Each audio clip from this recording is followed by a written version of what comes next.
Live from Lincoln Center is made possible by a major grant from MetLife, the company that helps you make sense of it all, and on behalf of MetLife's affiliate, New England Financial.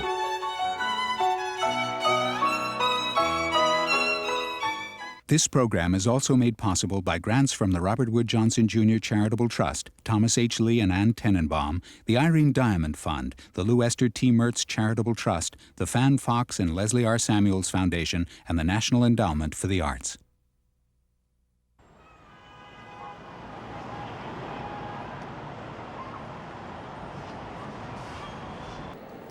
Welcome to the kind of party you absolutely, positively do not get invited to every day. It's not just that you're about to be serenaded by extraordinary musicians playing a truly stunning program. You're just not going to be invited to the 30th anniversary celebration of a cherished cultural institution very often. To know the Chamber Music Society of Lincoln Center is to love them, and they have as much fun playing together as their audiences do listening to them. The music is of the absolutely highest quality. A commitment to new work is balanced by a love of old favorites, and they refuse to let themselves ever get stale or pigeonholed. Think they sound too good to be true? Just wait. Andre Watts, guest artist with the Chamber Music Society and an old friend to many of its musicians, is going to take over from here. And I'll see you at intermission. Good evening.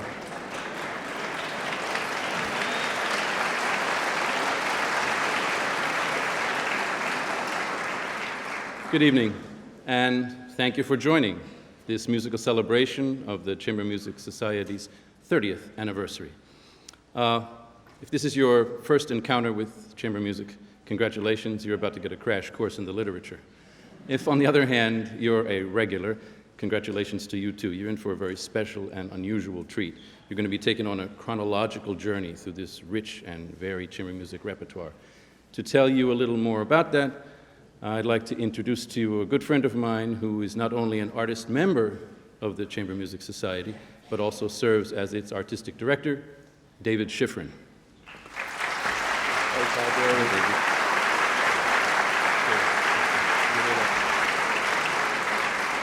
So, David, you're responsible for all this. Tell us a little bit about your plans. Thanks, Andre. Tonight is certainly a milestone for the Chamber Music Society of Lincoln Center.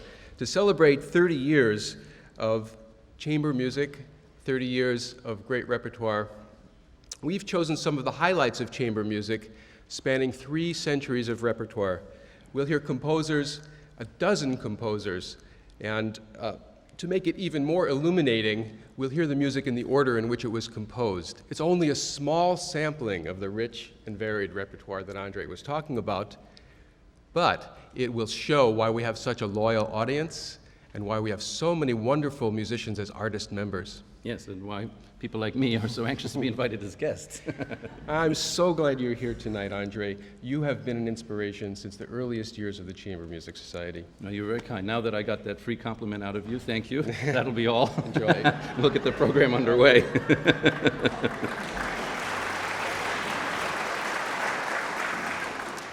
The Chamber Music Society's annual performances of the Bach Brandenburg concertos are always sold-out occasions. In a moment, you'll hear why. This is spirited, virtuosic music, festive music for the string players. And in contrast to the orchestral arrangement, the original version that you're going to hear tonight has a kind of special excitement wherein each instrument has its own individual part to play, which makes chamber music of the highest order.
Now, we're going to hear two very different works by two of music's most prolific composers, Haydn and Mozart.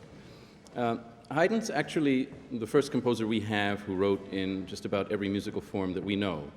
Sonatas, concertos, symphonies, operas, oratorios, quartets, quintets, you name it.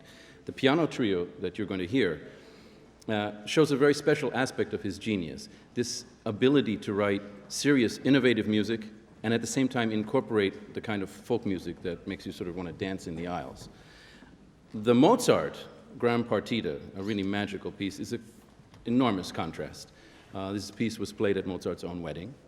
And when the playwright Peter Schaffer of Amadeus fame was searching for a musical piece that he could use to dramatize, you know, the moment where Salieri awakens to the real magnitude of Mozart's genius, that one special moment.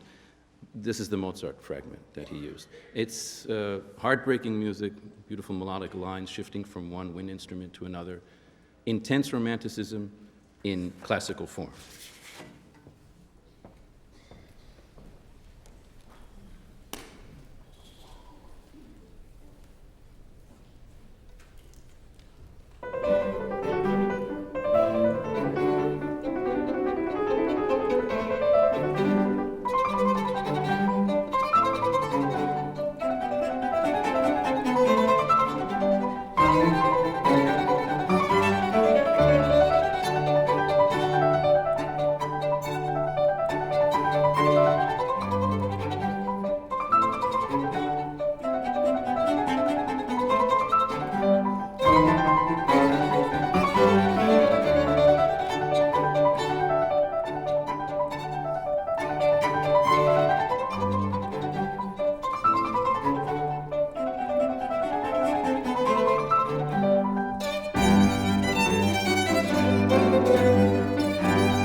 In the next two works, we get to hear three string quartets. Now, the string quartet is, in a way, really the quintessential chamber music group. Any number of people have suggested that it's because these four string players represent humanity's voice: soprano, alto, tenor, and bass. The quartet you're going to hear, the Serioso of Beethoven, is a pivotal work in the history of music. Beethoven himself felt that he had pushed the boundaries of string quartet writing so far that he took an enormously long break before he continued to write string quartets. We are not going to take such a long break. We're going to have just enough time to play musical chairs here and get away from the serioso seriousness and have some fun. We've taken to calling it here the Double Your Fun Quartet because you will hear two quartets playing the scherzo from Mendelssohn's octet. Mendelssohn was still a teenager when he wrote this work, but already you hear the kind of mastery of a very particular sort of gossamer, will-o'-the-wisp, filigreed kind of writing that when we hear it in anyone else's music, we're always forced to refer to it as Mendelssohnian.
Okay, now I finally get to sit down at the piano and participate in some music. In the only piece on the... I didn't say it for that reason, honest. It will be nice. It's also the only piece on the program that features a vocalist, the spectacular Barbara Bonney. Schubert's Shepherd on the Rock really would be just another of his fabulous, wonderful, marvelous songs for voice and piano, except that he adds the voice of the clarinet. So you have vocal music joining instrumental music to create a whole new world of chamber music.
There's an old saying that while failure is an orphan, success has 100 fathers. When it comes to the Chamber Music Society, everyone is a papa. But two of the proudest papas have to be the founding artistic director, Charles Wadsworth, and the current holder of that coveted title, David Schifrin. And they are here to share the credit. Charles helped bring it to life, and David will help steer it into the next century. Now, I think it's, first of all, Charlie and I were sitting here reminiscing, listening to the Shepherd because we did it too, you know. It was just a few years ago, but what the heck. I mean, we did very well. But I have to say up front that Charlie was my accompanist during my entire career. And you know what they say about a soprano? A soprano without an accompanist is like a day without sunshine.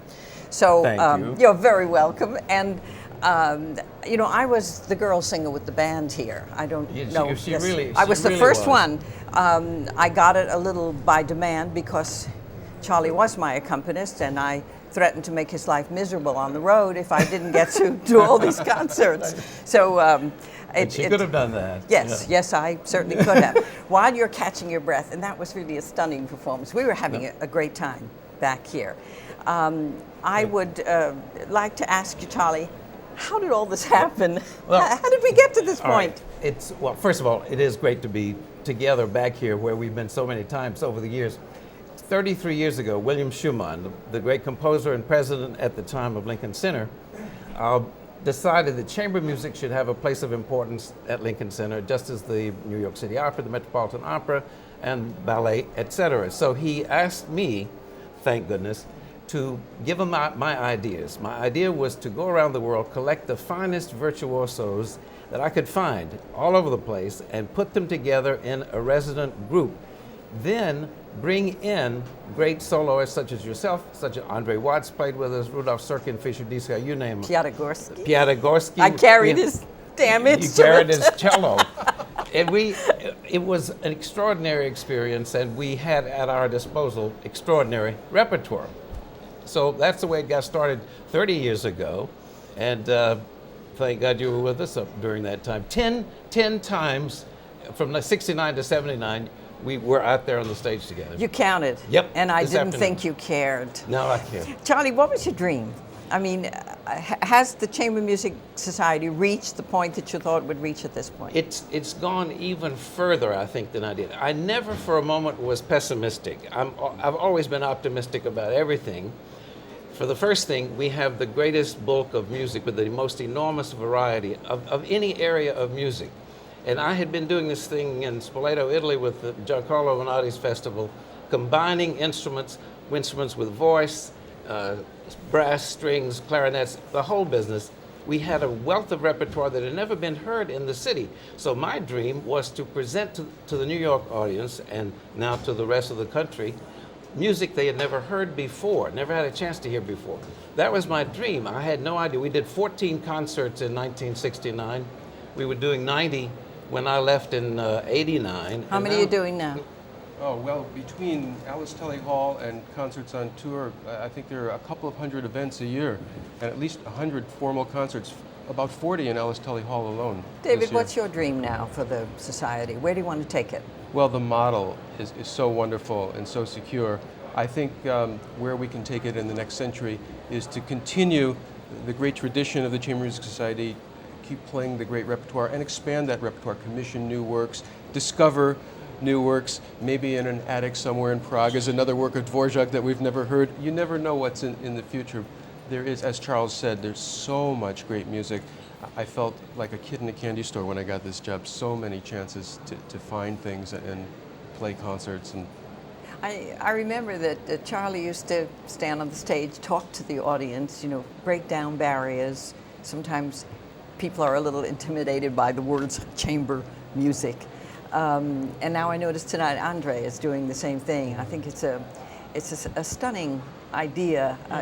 It's very healthy, I think, because there should be no barrier between us and the people that we love to give music to. It's true. Would you just say a little something about Alice Tully? Alice or Tully- Mrs. Alice Tully Hall?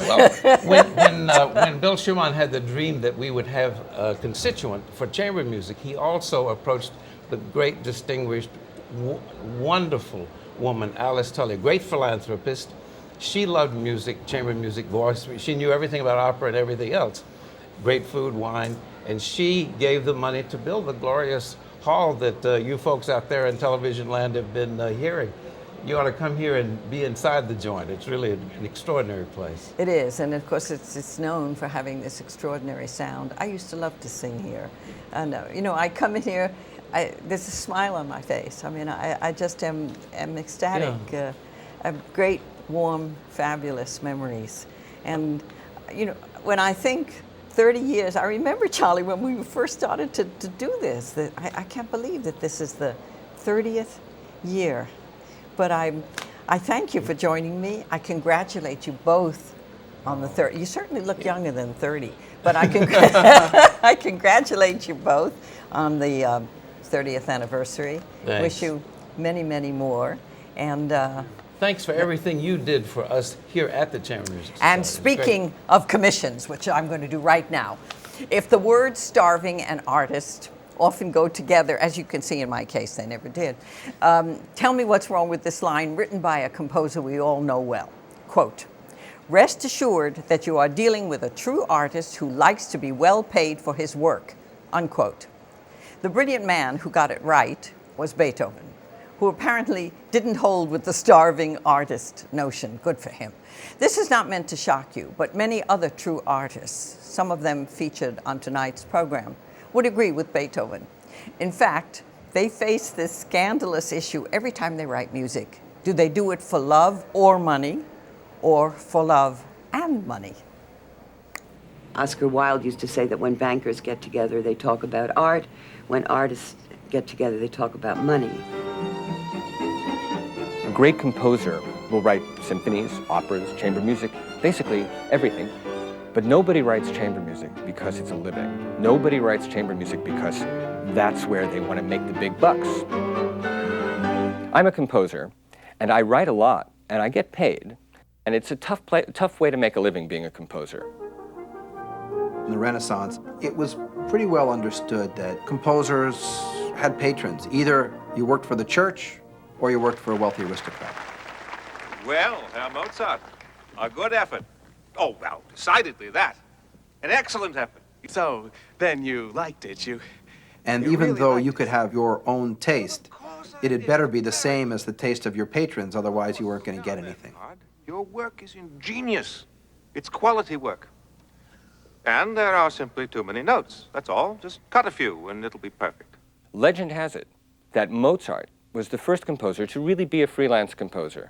He did not really get a job and stick to it, working for the aristocracy. Mozart was running subscription concerts and started out by making about 1,000 florins a year, and then 2 or 3 in his best years. And maybe even in the last year of his life with Requiem, Magic Flute, and other things, might have taken 4,000 or 5,000 florins home, making him, at least in terms of salary, a pretty wealthy man. It seems like Mozart made a lot of money, but it left his pocket as soon as he got it. So when he got a lot of money, he thought, I better buy things. I better have things. And he was not very good at this. Once the system that Mozart tried to buck, the aristocracy supporting the artist, once that fell apart, which happened in Beethoven's lifetime, it's been very difficult for composers ever since. I mean, today, what do? You either get a commission, you win a prize, you get a grant. The only way to make a living as a composer, and make a really good living, without doing anything else, is probably to write either for television or film. But the problem with that is it's not deeply musically satisfying.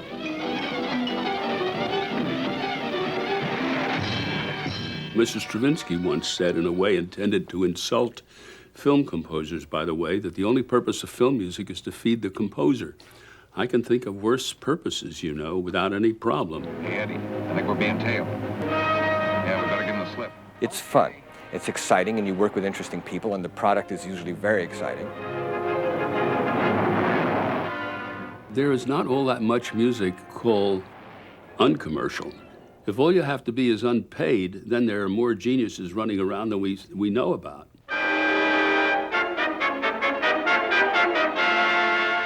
Modern times, well, I was hired to do that because Charlie Chaplin was an amateur of music, but he could not write music down. Nevertheless, he did have musical ideas, and he always had somebody working with him. And the function of such a person was to take Charlie's tunes, then make something of them. For instance, if you're doing a sequence such as in modern times, the stuff in the factory, and that starts out with 3 notes, repeated. Bum, bum, bum, bum, bum, bum.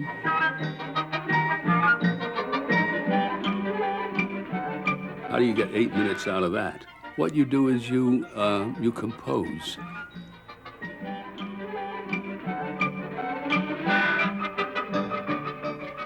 It isn't true that anybody can write a film score, but almost anybody can do it. The problem is to try to write a little music somewhere in it. The most money you can get has no correlation with artistic satisfaction at all. Hold the pickle, hold the lettuce, special orders don't upset us. You can make a lot of money from television commercials because, first of all, you only need to write 30 seconds. Usually it's music which is recycled a few times. That's pretty easy to do, and you get paid quite a lot. I took a little bit of money, and then I bought a bit of honey. But when it comes to the artistic satisfaction, that's not where it is.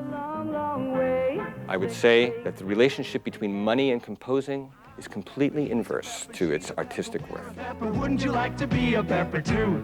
The very same composer who will be paid a lot for a movie score or for a television commercial, and less probably, but a lot for an opera. And as you go down to orchestral music or concertos, you're making a little bit less with the same composer. By the time you get to chamber music, you get paid the very least, and it's the most important thing you do.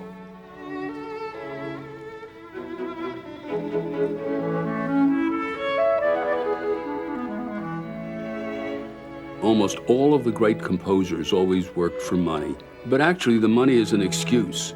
I used to say that the mere suggestion that somebody would be willing to put up with my music engenders music, and I'm sure it happens with everybody. You don't go in it to be different, you go in it to be yourself. And if you're lucky, you're in touch with that. And if you're even luckier, it's worth something. When we at the Chamber Music Society of Lincoln Center commission a work, it can range anywhere from a few $1,000s for a short work to $1,000 a minute for a 20-minute work. Clearly, the ways to get rich are not through chamber music. When you compose a chamber piece, because there's one person on a part, what you can write for that person is far more revealing and more complicated, and you can write more difficult music for a violinist who's playing alone than a violinist who's playing with 18 other violinists.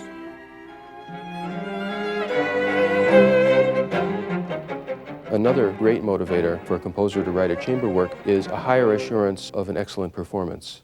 You don't have the variables of 100 musicians, you have the variable of 4. And you have much more communication with each performer. Composers love to write chamber music because they know that the players will not go in public until the work is fully rehearsed in their fingers, in their heart, and they will also play the piece, hopefully embrace it into their repertory. When you listen to chamber music, it is practically like you're in the room with the composer. There's nothing in your way. No costumes, no directors, no special lighting. It is really about the ideas of the music. It is as pure as it can get. Chamber music is the thing that you care about the most, where there's the most pressure as a composer, because you're living in the most profound and most challenging tradition of the greatest works of the greatest composers with the finest performers and the most discriminating audience, and you get paid the least. So you have to love it.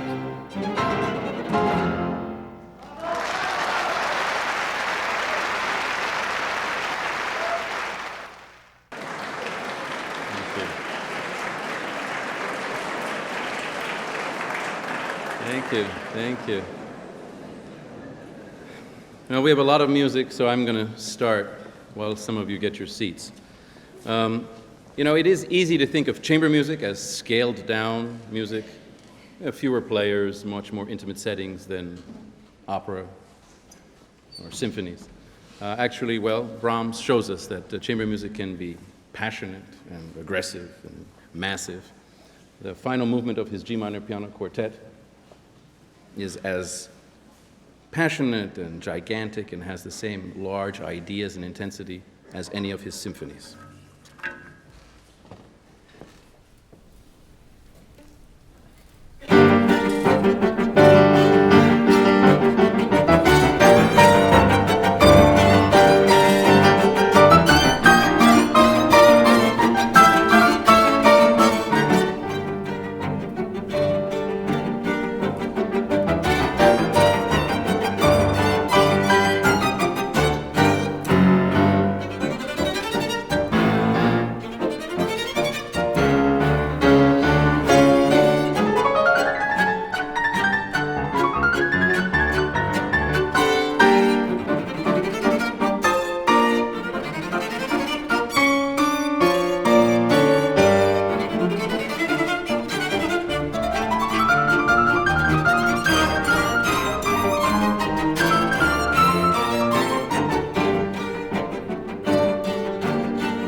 They're not going to come back. Less than 2 decades after this music, after Brahms' death, we have the Debussy Sonata for flute, viola, and harp. Debussy was planning a series of works for unusual combinations of instruments, exploring color and sound, always searching for new sounds, unusual sounds. And you'll hear some fairly unusual sounds from the viola if you pay attention.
one topped Bartok when it came to exploring other musical forms. I mean, this man wandered in the countryside in Romania and Transylvania and Hungary, collecting folk themes.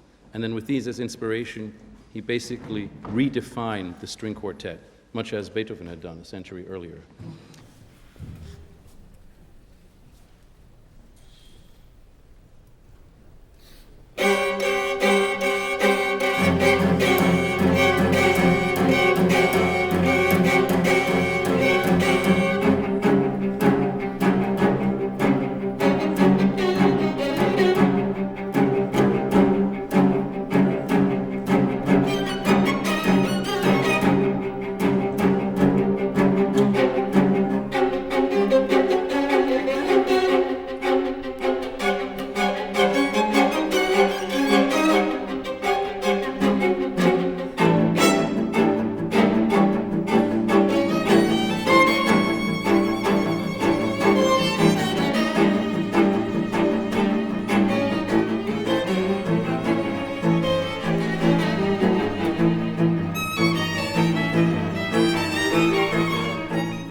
Well, our 30th anniversary celebration began with Bach and ends with a Shaker hymn, the final section of Copland's Appalachian Spring. And it feels like the right kind of bookend for Bach, remembering, of course, that nothing ended with Copland. This music that he wrote for Martha Graham's ballet, old music that points the way to the future, makes us think about the past and the present. 30 years of continuity represents extraordinary consistency. The Chamber Music Society of Lincoln Center today is quite different from the group that began 3 decades ago. And yet, it is exactly what it has been from the start, a flexible ensemble of great musicians recreating great compositions.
I'm Beverly Sills. Thank you for joining us for this live from Lincoln Center telecast.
Live from Lincoln Center is made possible by a major grant from MetLife, the company that helps you make sense of it all, and on behalf of MetLife's affiliate, New England Financial.